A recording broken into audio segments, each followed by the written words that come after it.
Le cinéma est un art, mais c'est avant tout une œuvre collective.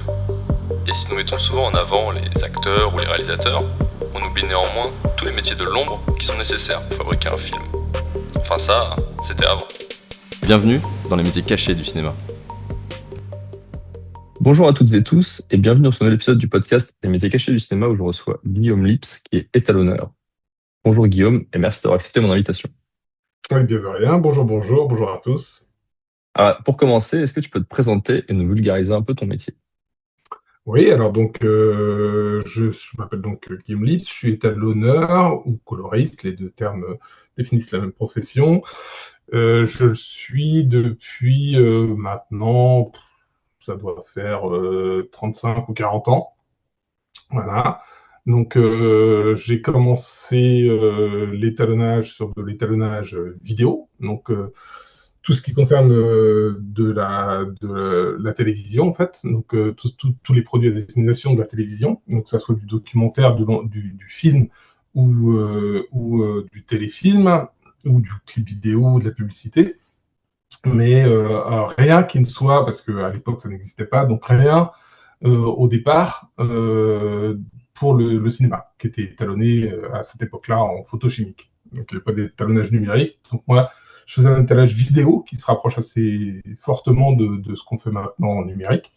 Et voilà, donc d'après différents supports qui étaient en général de la pellicule, qu'on passait sur des télécinémas et qu'on étalonnait pour le transformer en vidéo. Et puis donc au fur et à mesure de l'évolution technique, j'ai été amené ensuite à étalonner des longs métrages pour le cinéma.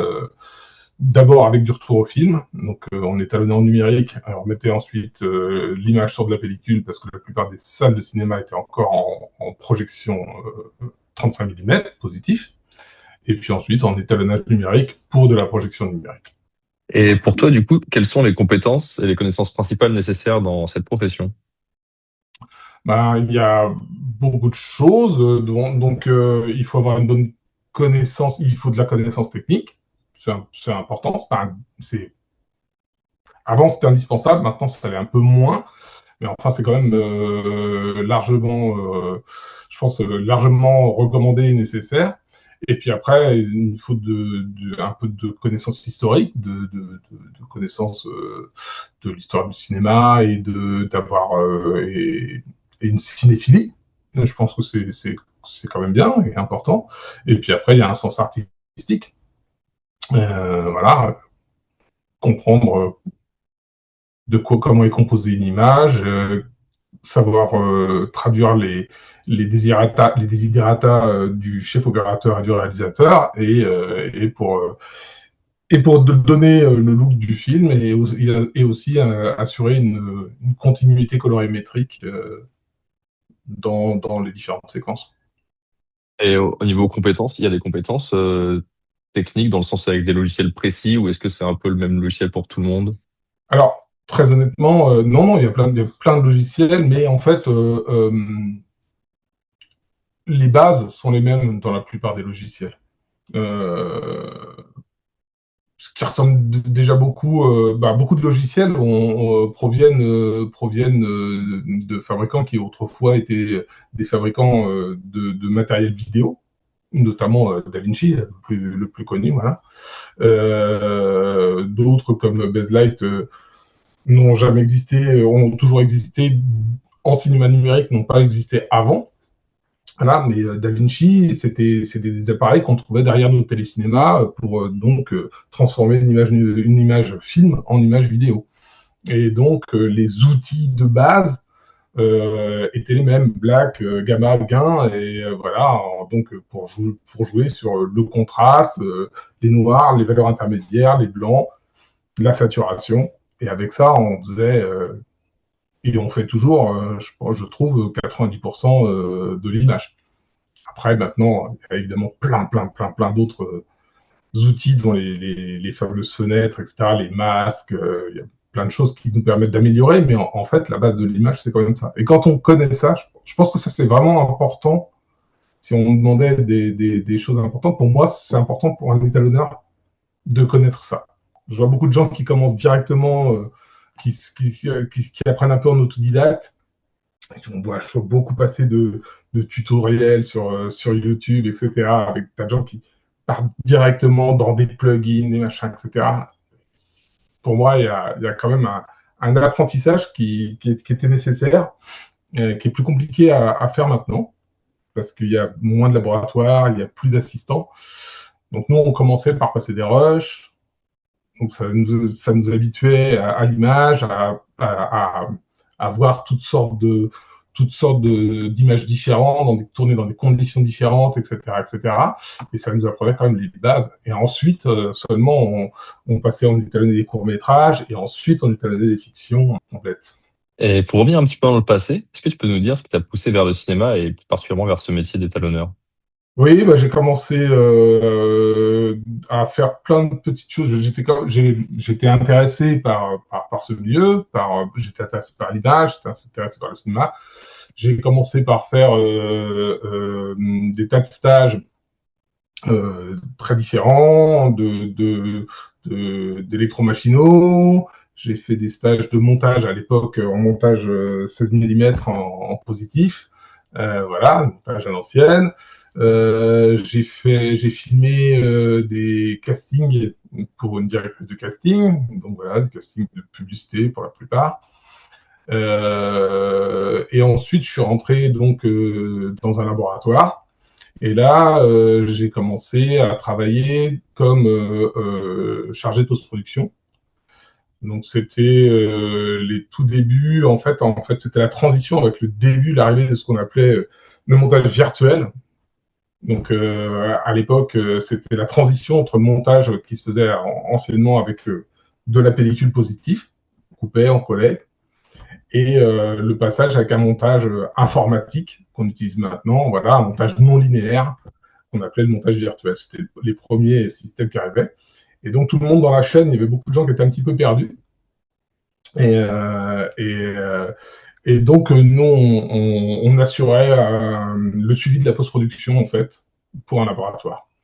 Et de là, j'ai vraiment appris toutes les étapes de la production d'un film, enfin de la post-production d'un film. Et il y en a une qui m'intéressait particulièrement, c'était justement l'étalonnage. Donc nous, au départ, on avait dans l'entreprise où j'étais, il y avait donc un télécinéma, on faisait donc avec des étalonneurs qui faisaient tout ce qui était transfert de films en vidéo. Et ensuite, les étalonnages d'après des négatifs montés. Et puis, à peu près au moment où est arrivé le numérique, on a commencé à changer de méthode de travail, c'est-à-dire qu'on ne faisait plus l'étalonnage directement d'après négatif. On faisait un télécinéma qui était ce qu'on appelait un best light, donc un télécinéma qui correspondrait à un pré-étalonnage, en gardant un petit peu de latitude dans les blancs et dans les noirs, pour ne pas brûler les blancs, pour ne pas enfoncer les noirs, en essayant de faire quand même l'image que voulait le chef opérateur. Et ensuite, derrière, on faisait une conformation vidéo en numérique. Et derrière, on faisait ce qu'on appelait un tape-to-tape. Donc, on partait d'une image préétalonnée. On passait dans des cartes vidéo avec un logiciel d'étalonnage qui nous permettait de faire toutes les modifications de contraste, de saturation, etc. qu'on voulait. Et ensuite, on réenregistrait le résultat sur une nouvelle cassette. Voilà, on appelait ça du tape-to-tape. Et donc, ça a été possible qu'à partir du passage en 100% numérique pour pas perdre de qualité au moment de ce transfert d'une cassette à une autre cassette, donc pas de perte de génération. Donc tant qu'on était en numérique, on n'avait pas de dégradation de l'image entre l'une et l'autre.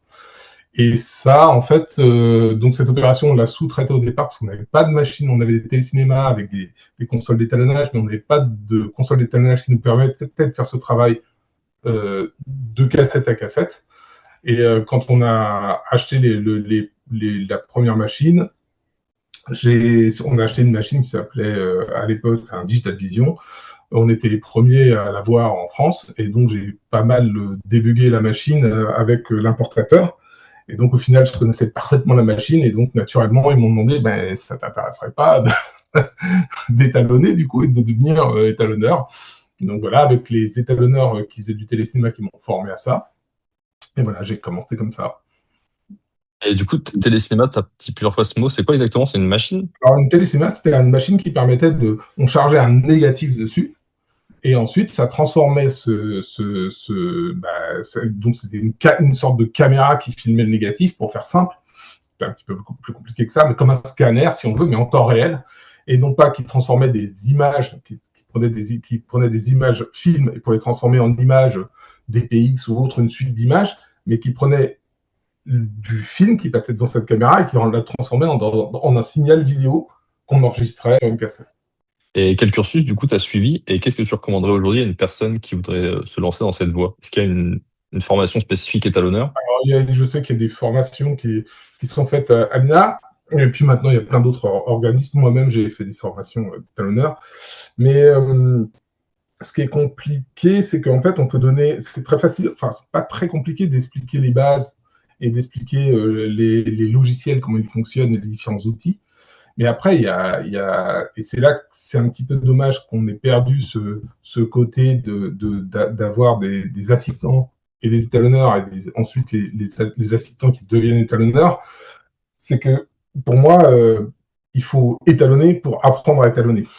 Il faut avoir des images, il faut les travailler, et éventuellement avoir quelqu'un derrière qui dit attention, là, tu te fourvoies un peu, attention, tu vois, tu as commencé avec tel contraste, maintenant t'es trop contraste, ou tu vois, entre le début de ta séquence et la fin de ta séquence, tu as un petit peu trop réchauffé. Enfin, voilà, il y avait des gens qui nous guidaient, qui nous supervisaient, et on apprenait comme ça. Maintenant, nous, on peut faire une formation en expliquant les principes, mais les formations, ça va être une semaine, 15 jours au mieux, alors que la formation d'étalonneur, nous, ça nous prenait plusieurs années, en fait. Et est-ce que tu trouves que ton métier, il a changé entre tes débuts et maintenant? Comme tu as dit, ça fait 30 ans maintenant que tu es dans ce Alors, métier. oui, oui, oui. Alors, moi, mon métier, oui, non. Je fais toujours la même chose avec quasiment les mêmes outils. C'est ce que je disais, en fait. 90% de mon travail, moi, c'est vraiment déjà à choisir la saturation, les contrastes, les dominantes dans les blancs, dans les noirs, l'équilibre entre les différentes séquences, etc. Ça n'a pas changé. Après, maintenant, j'ai plein d'autres outils qui sont à ma disposition. Évidemment, on peut traquer, faire des fenêtres, les traquer, donc rééclaircir une partie d'un visage, etc. Ce qu'on ne pouvait pas faire avant. Ça, oui. Puis maintenant, rajouter du grain, rajouter des flares, rajouter des effets de bokeh avec des effets de changer les profondeurs de champ. Oui, tout ça, ça change beaucoup. On peut aller beaucoup plus loin dans le look que l'on veut donner à l'image. Ok, c'est juste le nombre de possibilités qui est beaucoup plus large, mais sinon, finalement, ok. Ouais, mais, ouais, parce que finalement, maintenant, c'est plus que de l'étalonnage, c'est plus que jouer avec les couleurs, comme tu as dit, là, si on peut jouer sur le Ouais. bokeh, ce genre de choses, ça va beaucoup plus Ouais. loin. Maintenant, oui, on peut commencer à rajouter de la fumée, je sais pas, des tas de choses comme ça, des effets d'atmosphère, Ah, ça des s'approche flares. presque des VFX, finalement. Voilà, il y a une partie qui se rapproche un peu des VFX. Et du coup, ça se passe comment? Parce que comme tu as dit, c'est du coup le ou la chef-op qui fait les images avec de la réalisation. Mais après, toi, tu travailles directement avec eux pour qu'ils te donnent un peu les indications ou c'est écrit sur comment ça se passe? Alors, il y a plusieurs phases. Il y a une phase avant le tournage. Donc, en fait, en général, nous, on travaille, c'est plutôt les chefs opérateurs qui nous choisissent. Donc, c'est plutôt le chef opérateur qui se met en accord avec le réalisateur pour discuter de savoir quel va être le look du film, en fait, quel type d'image ils veulent. Et ensuite, le chef opérateur va dire, moi, je voudrais travailler avec tel étalonneur. Et donc, nous, ensuite, il y a une partie pré-tournage où on va justement établir le look et fabriquer des luttes ou autres, mais donc des éléments qui vont permettre de transformer le log de la caméra, non pas en une image basique vidéo, mais une image qui va être le look du film, qui va être plus ou moins contrastée, plus ou moins saturée, plus ou moins chaude, etc., avec certaines couleurs qui vont twister un petit peu.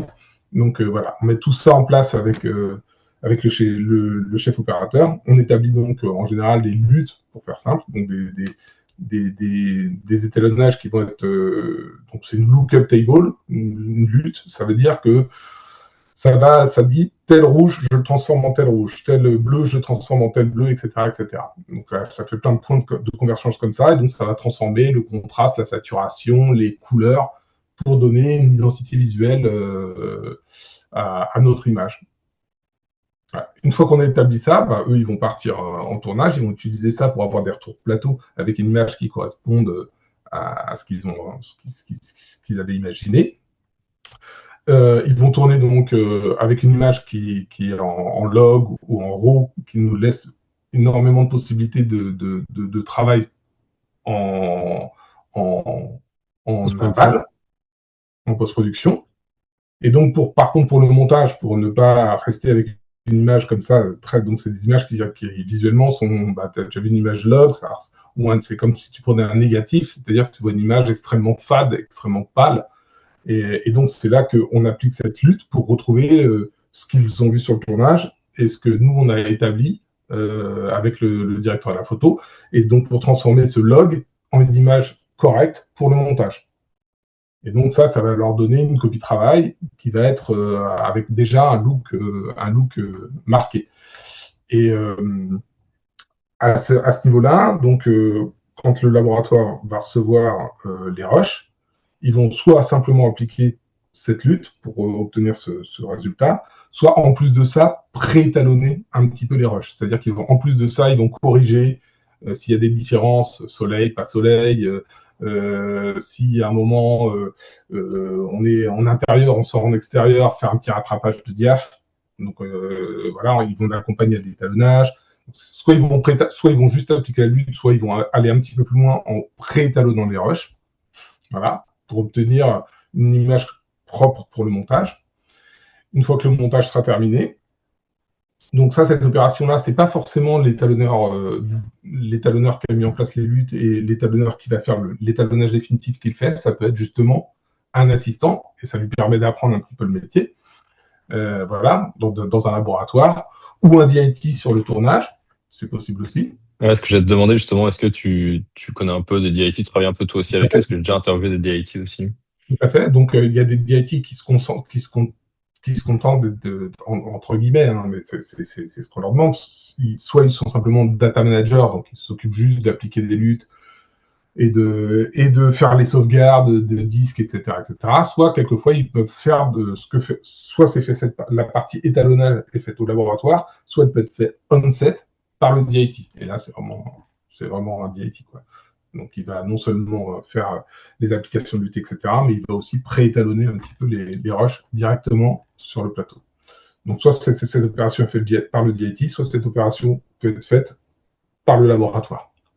Mais en général, pas avec l'étalonneur définitif. C'est un étalonneur qui va étalonner les rushs. Voilà. Et ça se rapproche un peu de la façon dont moi j'ai appris mon métier. C'est-à-dire que ça permet justement de se former, de former son œil, d'avoir plein d'images, d'avoir quelqu'un derrière qui peut superviser pour dire attention, là, tu t'es un petit peu fourvoyé. Et voilà, d'apprendre le métier comme ça. Et nous, ensuite, donc, quand le montage va être terminé, donc le montage il s'effectue sur des images beaucoup moins lourdes que les images tournées. Donc on transforme non seulement, on applique cette lutte pour avoir ce look qui ressemble à celui qui a été défini, et en plus on va donner pour le montage une image beaucoup plus légère, en général compressée, en moindre résolution. Et donc quand ils ont terminé leur montage, derrière on va récupérer les listes de montage sous forme d'AF, de DL, d'XML, donc toutes les informations du montage. Et on va refaire le montage d'une façon automatisée, hein, bien sûr, d'après ces listes qui sortent d'un Avid, d'un Final Cut ou autre. Et on va refaire le montage, c'est ce qu'on appelle la conformation, d'après les sources. Et une fois qu'on a cette conformation qui est faite, là, nous, on va intervenir avec le directeur de la photo et ou le réalisateur, qui ne va pas être là forcément tout le temps, mais qui va pouvoir vous dire, par exemple, ponctuellement ou juste à la fin, etc., etc. Et on va faire l'étalonnage du film. Toi, tu travailles sur le log directement, sur le RAW, sur le fichier. D'après les sources, directement d'après les RAW. Le pré-étalonnage qu'on a fait est déjà appliqué, mais c'est une surcouche, si tu veux. Et en fait, nous, on a toujours accès au RAW, à la source. Et donc, on peut utiliser le pré-étalonnage qui a été fait ou pas du tout, repartir complètement sur autre chose si on veut. Voilà, on a toute liberté de le faire, on a toute la latitude pour le faire. Et c'est là qu'on va étalonner vraiment en précision, voilà, faire des fenêtres, faire des masques, rajouter éventuellement des effets de flair, de fumée, de grains, voilà, tout ce genre d'effets qui n'auraient pas pu être faits simplement avec une lutte. On va les faire à ce moment-là. Et bien finement ajuster voilà, les différentes séquences, les différents plans les uns avec les autres. Et éventuellement, à ce moment-là aussi, qu'on fait un peu de beauty, voilà, pour améliorer des peaux, des petites imperfections qu'on pourrait gommer, ce genre de choses. C'est quoi faire des fenêtres? En fait, c'est de faire des masques. Donc, on peut non pas étalonner toute l'image, mais juste une partie de l'image. Donc, une fois qu'on a fait, je sais pas, un intérieur très sombre, on peut rééclaircir juste un visage ou une partie d'un visage, ou densifier au contraire un fond qui claque un petit peu trop, donc un peu trop lumineux, densifier que cette partie-là. Donc ça se fait avec des masques, donc on dessine des masques qu'on peut traquer, et ensuite on va jouer donc différemment dans cette partie de l'image. Et du coup, comme bah, tu vois, quand il y a des champs contre champs, ce genre de choses, tu fais toute la scène d'un coup ou tu fais comment pour étalonner le film? Et ben justement, alors dans ces cas, une fois qu'on a établi une valeur sur un champ normalement et une valeur pour le contre-champ, ces valeurs on peut les réappliquer sur tous les champs et sur tous les contre-champs. Et puis bien sûr, comme elles ne sont pas forcément issues de la même prise, et il peut y avoir des légères différences s'il y a des entrées de lumière ou des choses comme ça qui étaient pas forcément très maîtrisables. Si la séquence se passe et qu'il y a une énorme verrière, par exemple, le chef-op n'a pas eu la possibilité forcément de contrôler la lumière extérieure qui rentrait, et donc on peut avoir des petites différences entre les différentes prises. Donc une fois qu'on a appliqué toute notre valeur pour tous les champs et pour tous les contre-champs, après, d'un champ à l'autre, s'ils sont issus de prises différentes, on va aussi modifier pour que ça raccorde s'il y a eu un peu plus de lumière qui rentrait, ou voilà, ou si le comédien a légèrement bougé par rapport à la source et la prend plus exactement de la même façon, c'est là qu'on va intervenir pour essayer d'avoir tout raccord et comme on a envie que ça soit. Et du coup, tu étalonnes chronologiquement, enfin, tu fais vraiment du début à la fin ou tu fais par petites Ouais, séquences alors, selon. moi, j'aime bien travailler un peu chronologiquement, mais c'est pas une obligation. Et il y a des étalonneurs qui travaillent pas forcément comme ça. Il y a des étalonneurs qui vont déjà étalonner, par exemple, les master shots, donc de toutes les ambiances avec le chef opérateur. Donc en faisant qu'un seul plan, enfin le master shot, donc un plan large par exemple de chaque séquence, et ensuite qui vont travailler un petit peu plus tout seul pour faire tous les raccords, et ensuite qui vont reprendre les séquences avec le chef opérateur. Moi, j'aime bien travailler dans la continuité, mais voilà, c'est pas une obligation. Tu as travaillé sur quasiment 200 projets, comme les films Paradise Lost de Andrea Di Stefano, L'homme fidèle de Louis Garrel, le documentaire Resilient Man de Stéphane Carell, ou encore la série Capitaine Marlowe. Comment est-ce que tu Mhm. appréhendes des projets aussi différents? Ben, j'ai pas de. Alors, déjà, les moyens sont assez différents, donc on a des contraintes qui ne sont pas les mêmes, hein, bien sûr, des temps d'étalonnage qui ne sont pas les mêmes, euh, des, des, des, des moyens sur la production qui ne sont pas les mêmes. Donc, en fait, en fonction évidemment, sur Paradise Lost, par exemple, on est en 35 mm, on avait, je crois, je pense qu'on a eu 3 semaines d'étalonnage, enfin 3 fois 5 jours. Un Capitaine Marlowe, c'est 5 jours d'étalonnage. Donc évidemment, tu fais pas non plus les mêmes choses, puis les moyens sont évidemment très, très, très différents.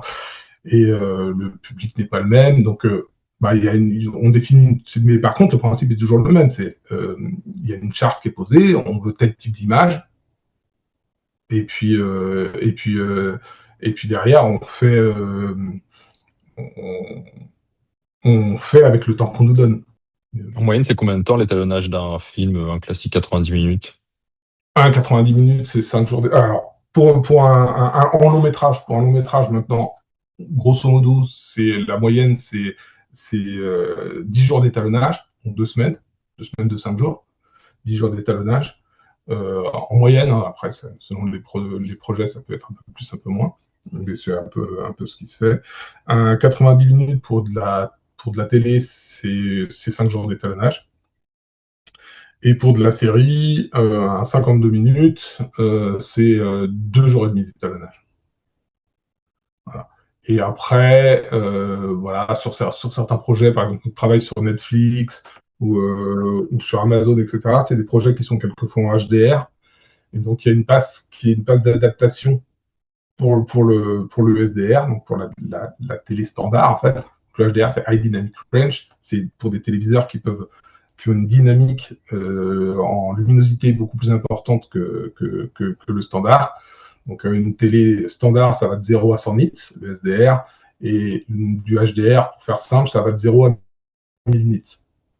Voilà. Donc, c'est on a un display qui est beaucoup plus lumineux.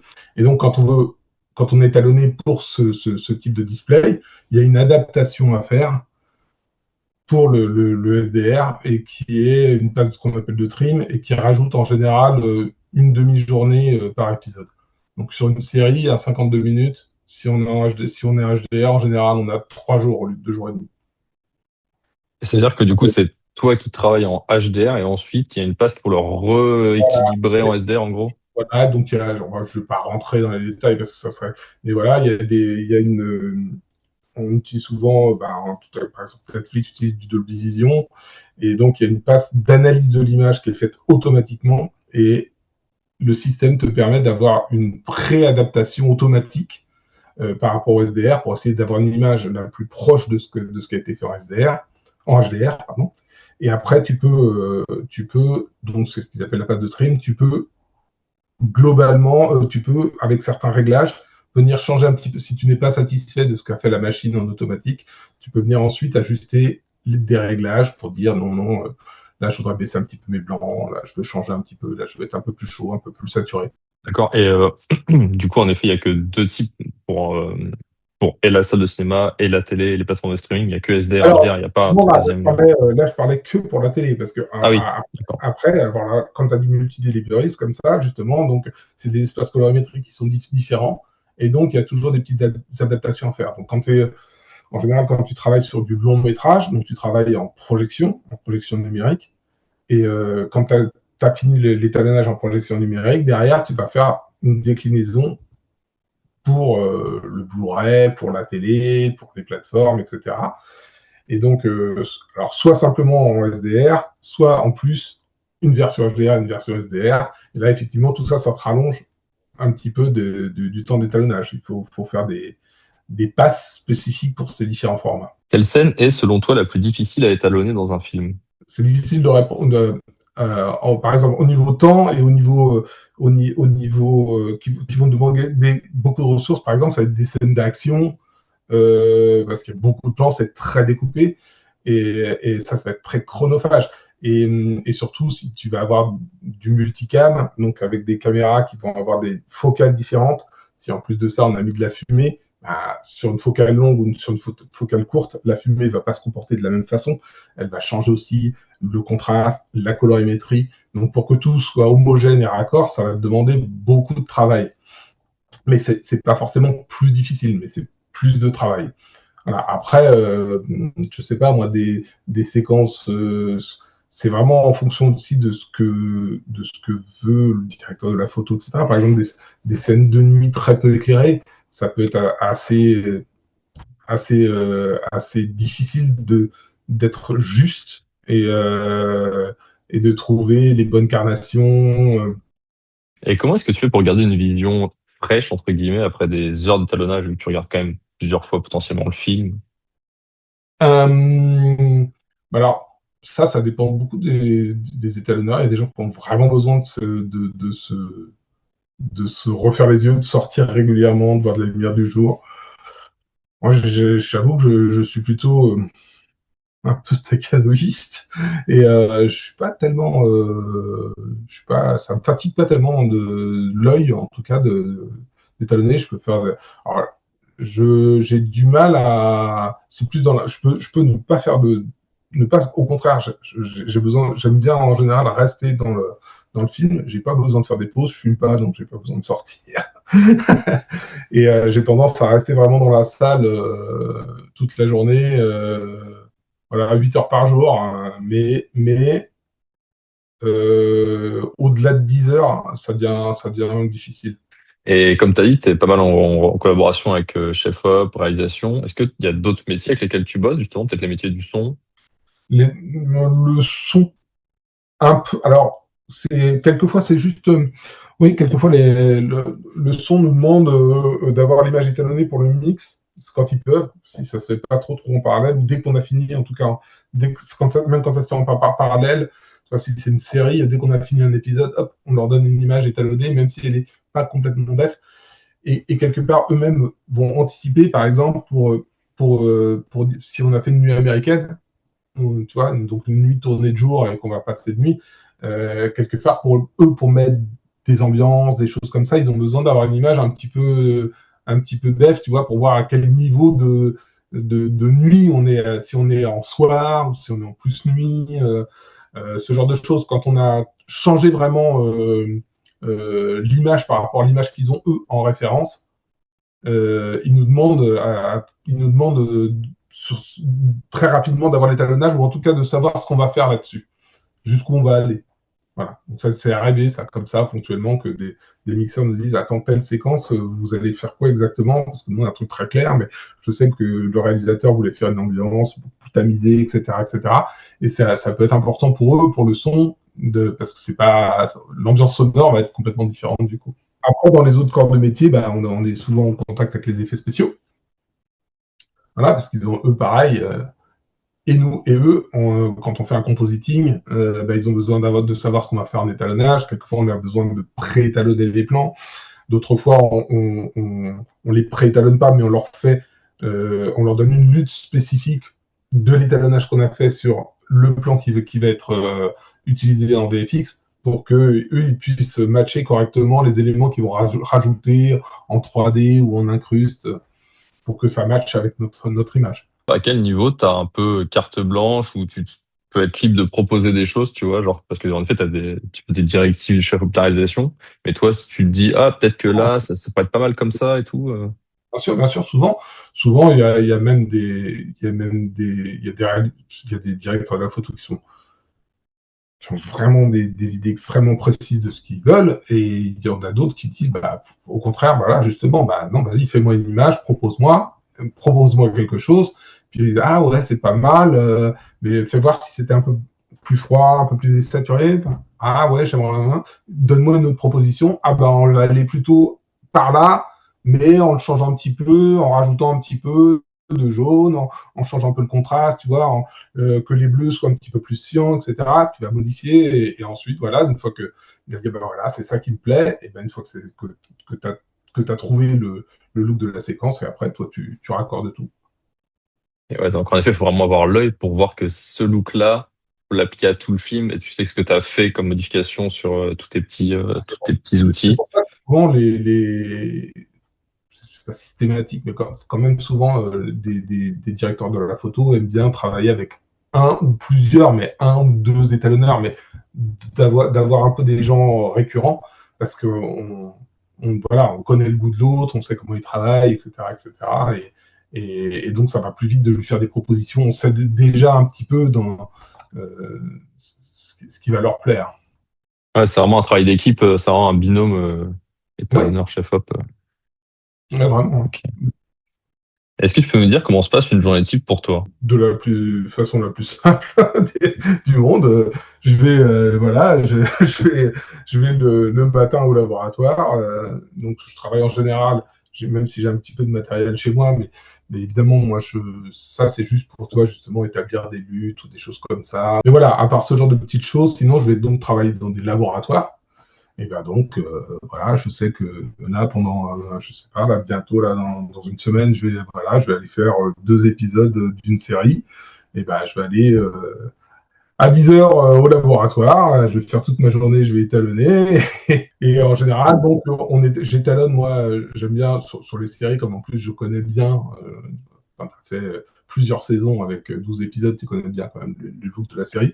Souvent, je suis avec donc le directeur de la photo, mais il me laisse souvent avancer bien tout seul, dégrossir le travail, donc déjà établir, faire mes raccords, etc., etc. Il me laisse un peu travailler tout seul en regardant derrière, en étant avec moi, en me demandant certaines choses, mais déjà de faire une passe assez rapide, où déjà je dégrossis le travail, après on relie avec lui, et là c'est là qu'il va me dire, ah j'aimerais bien, est-ce que tu peux me mettre un petit flair là, est-ce que tu peux faire un petit peu de beauty, parce que là, toi avec ma lumière et tout, avec le contraste qu'on a mis, je sais pas moi, le comédien ou la comédienne est un peu cerné, donc on va faire un peu de beauty sur ses plans, qui va me demander, ah tu vois là le ciel n'était pas foufou, est-ce que tu peux, j'aimerais bien qu'il soit beaucoup plus, donc on va faire des masques dans le ciel, machin, etc. Donc voilà, donc première passe, hop, je travaille un peu rapidement tout seul pour déjà établir le look, raccorder les plans. Deuxième passe, on fait une relecture avec le chef-op où on avance un peu plus les petits trucs qu'il voudrait me demander. Et après, il y a une troisième lecture du film avec la production. On présente le film à la production qui vont nous donner, valider notre étalonnage et ou nous demander pareil, quelques petites modifications en disant ah non, là, vous êtes un petit peu trop loin, vous êtes pour de la télé, vous êtes un peu trop dense ou un peu trop dur, voilà, et donc on va modifier comme ça ponctuellement des petites choses. Voilà. Mais donc voilà, on sait que voilà, tu as 2 jours et demi pour faire l'épisode, donc moi je fais en général je fais une première passe, tu vois, je fais ma première passe en une journée et demie, une demi-journée avec le chef opérateur après pour relire et faire des modifications. Et donc, on arrive à 2 jours. Et la dernière demi-journée avec la prod pour faire une relecture modif. Contrairement aux autres métiers de l'image, l'étalonnage n'est pas récompensé dans le cinéma. Penses-tu qu'une récompense pourrait voir le jour? Aujourd'hui, on Vraiment, récompense la photo, oui. mais Ouais, vraiment, je pense que oui. Et vraiment, je pense que c'est pas normal et que ça devrait l'être. Ouais.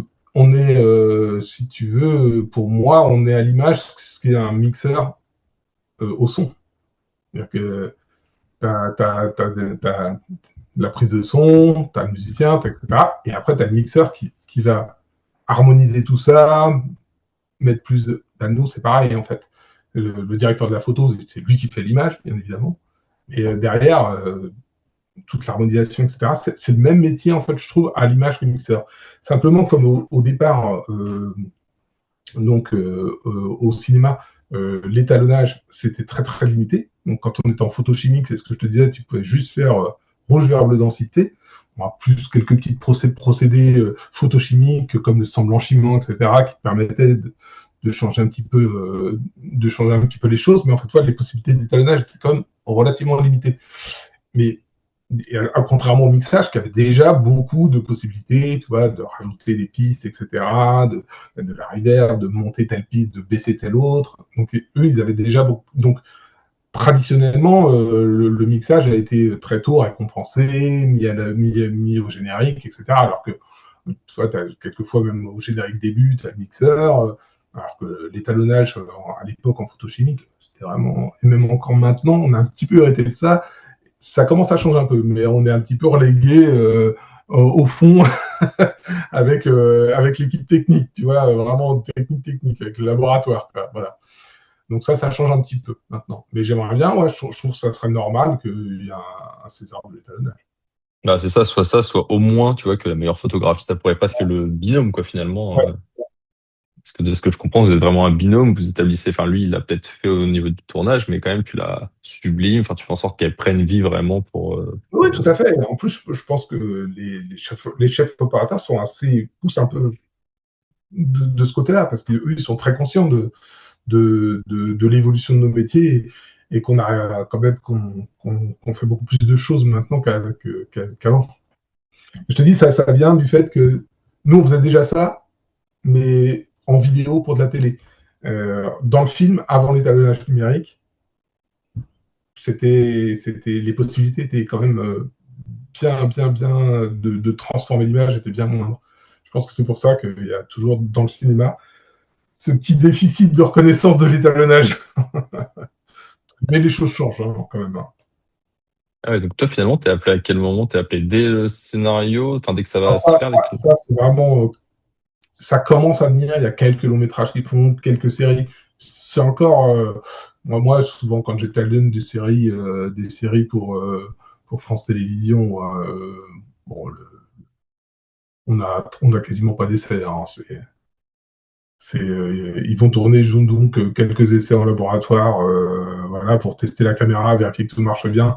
Éventuellement avec des comédiens, déjà, ça serait bien, avec des comédiens et avec les costumes, ça serait encore mieux. Mais souvent, voilà, c'est vraiment la portion congrue. Et à partir de là, on récupère les éléments et on établit un look. Mais voilà, ça va pas aussi loin que ce qu'on pourrait faire. Est-ce que tu as déjà eu à étalonner des films en 3D? Ouais, bah ouais, j'en ai fait plusieurs. Ouais. Ouais. Des dessins animés et un documentaire. Ouais. Mais ça a fait long feu, hein, parce que là, je pense que plus personne fait de la. Tu vois, il n'y a plus rien qui sort vraiment au cinéma. Il Juste n'y a pas Avatar, de. c'est tout. Ouais, c'est ça. Ouais. Et Ouais. ça change beaucoup ou pas trop le travail? C'est très fatigant. Alors là, pour le coup, c'est très fatigant. Et oui, surtout, alors, quand c'est de l'animation, déjà, c'est beaucoup plus simple. Parce qu'en fait, euh, la machine va calculer l'œil gauche. Et après, tu lui demandes de calculer. Bah, au lieu d'avoir un seul point de vue, tu dis calcule-moi le gauche, puis calcule-moi le droit. Quand c'est de la prise de vue réelle, il faut un rig spécifique avec 2 caméras, avec un système de miroir, parce que les 2 objectifs de la caméra vont être trop gros et ils ne peuvent pas être l'un à côté de l'autre. Donc en général, tu en as une avec une autre avec un angle et avec un miroir semi-transparent pour pouvoir avoir les deux objectifs, en fait, les 2 points de vue suffisamment proches pour pas qu'on ait des écarts interoculaires énormes. Et donc, de fait, qu'il y ait 2 caméras, tu peux avoir ce qu'on appelle des disparités entre les 2 caméras. C'est-à-dire que, par exemple, tu vas avoir le miroir, tu filmes de l'eau, le miroir va se composer comme un filtre polarisant. Donc, tu vas avoir, par exemple, des reflets que tu vas voir, du coup, sur l'œil gauche et pas sur l'œil droit. Donc, tout ça, ça fait ce qu'on appelle des disparités stéréoscopiques. Ça fait que quand tes 2 yeux voient et qu'il y en a un qui voit quelque chose qui est sur un œil et qui n'est pas sur l'autre, ça crée beaucoup de fatigue oculaire et un peu de mal de migraine, de mal de tête. Donc il y a plein de choses comme ça qui sont à régler derrière en post-production, à faire très attention. Quelle était la chose la plus challengeante que tu as vécue sur un projet? Sur des documentaires où j'ai fait des trucs très intéressants, le sujet était passionnant, la façon de réaliser était super. Et après, par contre, c'était par exemple, quelquefois, c'était des images d'archives où le challenge, c'était d'améliorer des images qui étaient vraiment pas de bonne qualité pour les insérer. D'autres fois, c'était l'inverse, et j'ai pris énormément de plaisir parce que les images, je travaillais avec des chefs-op qui faisaient des images magnifiques, mais quelque part, c'était facile, tu vois ce que je veux dire? C'était presque facile. En fait, tu mettais juste une vue, tu avais une image qui aurait pu sortir comme ça au cinéma et tout le monde aurait trouvé ça très beau. Donc, alors que quelquefois, le challenge, justement, c'est de partir avec des problèmes techniques, des images qui n'étaient pas bien du tout, et de réussir au final à trouver un look qui fait que l'image devient intéressante quand même, malgré ses défauts. Voilà. Donc, il y a plein de choses qui sont très différentes. Tu peux prendre un kiff énorme sur des images magnifiques, mais où en fait, il n'y a rien de très compliqué à faire.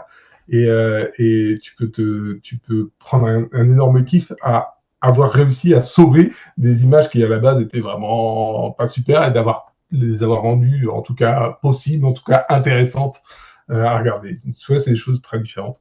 Quelquefois c'est des rapports humains, donc quelquefois c'est juste tu as pris un kiff monumental à travailler avec un tel ou un tel parce que c'est des gens hyper intéressants au quotidien et que c'est un plaisir d'être en contact avec eux. Voilà. Ça fait le point avec ma question d'après qui était quel est le ou les meilleurs moments que tu as vécu grâce à ce travail? Oui, plein, plein. J'en ai pas, voilà, d'avoir, je sais pas, d'avoir travaillé avec des grands réalisateurs, des grands chefs opérateurs, d'avoir pu côtoyer aussi sur quelquefois, même, tu vois, typiquement, je sais pas, j'avais fait par exemple une remasterisation d'un film, donc c'était un film de cinéma, c'était un film de Godard, et donc pour faire la version, on avait fait une version pour du Blu-ray en HD. Donc on avait rechargé sur un télécinéma le négatif pour remasteriser le film.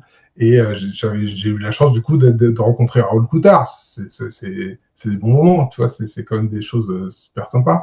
Voilà, d'avoir fait le dernier film d'Alain Resnais, c'est quelqu'un la personne, enfin, plus que le film, d'avoir côtoyé cette personne, c'était vraiment intéressant. Et les discussions qu'on a eues en salle d'étalonnage étaient vraiment intéressantes et marrant. J'ai été sidéré de la jeunesse d'esprit d'un monsieur de cet âge. C'était incroyable. Voilà, et plein d'anecdotes comme ça, en fait. Voilà, c'est surtout des moments d'échange qui sont intéressants. Ouais. Est-ce qu'avec ton métier, tu as des petites anecdotes Des anecdotes marrantes, ouais, j'en ai une. Donc, j'ai travaillé pendant très très longtemps pour un laboratoire donc, qui s'appelait Digimage, et donc qui a fini par fermer. Et donc, à la fermeture de celui-là, je suis passé en freelance. Et donc, j'étais appelé, un des premiers trucs sur lesquels j'étais appelé, c'était pour étalonner le bureau des légendes. Et la saison 2. J'ai fait la saison 2 et 3. Et je devais étalonner il y avait un autre étalonneur qui était initialement prévu, puis qui ne pouvait pas tout faire, parce qu'il avait d'autres engagements, etc. Donc on m'a demandé si c'était OK pour moi de n'étalonner que une partie des épisodes. C'est lui qui devait commencer, moi je devais prendre la suite. Je dis, bon, oui, pas de problème, je le connaissais très bien, c'est un mec très super. Je dis, bah oui, moi je me mets dans ses marques, et puis ouais, pas de problème, ça ne me dérange pas du tout. Puis malheureusement, donc voilà, j'ai demandé par contre, j'étais formé sur beaucoup de machines différentes. Pour un étalonneur, j'en connaissais pas mal. Je travaillais à l'époque sur le lustre, sur le Resolve, sur le Nucoda, sur le Mystica, vraiment beaucoup de choses. Mais j'ai dit à peu près tout, sauf il y a une machine que je connaissais pas du tout. Je la trouvais pas. J'avais vu des démos, je ne trouvais pas du tout ergonomique, puis on n'en avait pas acheté dans le laboratoire où j'étais, donc il y avait une machine que je ne connaissais pas du tout, qui s'appelait le Scratch. Et donc, je me demande si c'est travaillé, je dis, qu'est-ce qu'ils ont comme dans le laboratoire, qu'est-ce qu'ils ont? Je lui dis toutes les machines, je dis au chargé de post-production toutes les machines que je connaissais. Enfin, oui, non, c'est ça, c'est un Resolve, ils ont du Resolve, très bien, super, formidable. Bon, pas de problème, nickel.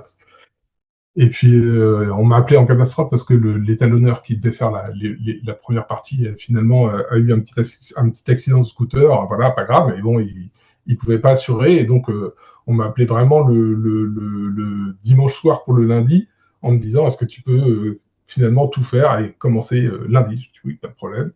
Et quand je suis arrivé, je me présente la salle et tout, super. Et puis, je jouais la console d'étalonnage, mais c'est marrant, mais voilà, c'est une marque, Tangent Device. Et la Resolve, c'est pas compatible avec cette console d'étalonnage. Ah mais non, c'est pas un Resolve qu'on a. Je me dis, c'est quoi? C'est un Scratch. D'accord.